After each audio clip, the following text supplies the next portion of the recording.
IELTS speaking এ বা basic ইংরেজি বলতে যেও সারাদিন পিটালেও যাদের মুখ দিয়ে কোনো কথা বের হয় না, তাদের জন্য দুর্দান্ত কিছু টিপস। আমি আবির আহাদ, বর্তমানে ইয়র্ক ইউনিভার্সিটি টরন্টো কানাডাতে হিউম্যান রিসোর্স ম্যানেজমেন্টে পড়াশোনা করছি। Thinking out of the box, এই আইডিয়াটার আমি নাম দিয়েছি।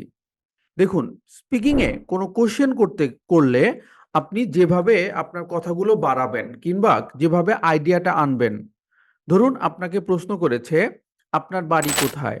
এখন আপনি কি শুধুমাত্র বলবেন যে আমার বাড়ি সিলেট, আমার বাড়ি রংপুর, আমার বাড়ি ঢাকা, আমার বাড়ি চিটাগাং?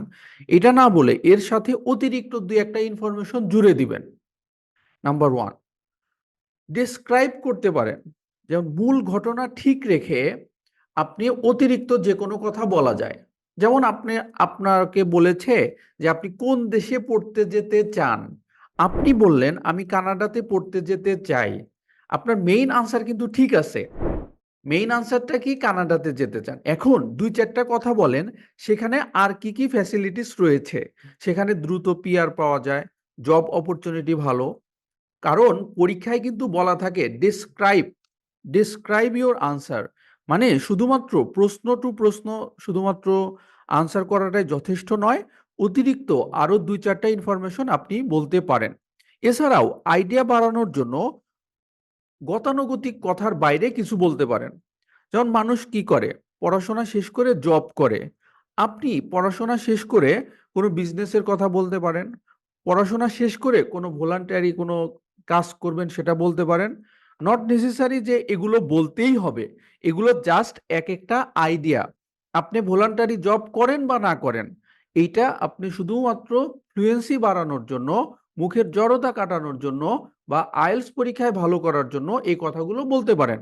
আবার রিয়েল লাইফে যা করেন সেটা যদি ফ্লুয়েন্টলি বলতে পারেন, এনাফ। আমি শুধু বলছি আইডিয়াটা কিভাবে বাড়ানো যায়। আর্গুমেন্টেটিভ বিষয়ে কথা বলা। আপনাকে প্রশ্ন করেছে যে অমুক একটা বিষয়ের পজিটিভ সাইড কি, আপনি পজিটিভ সাইড তো দুই চারটা বলবেনই।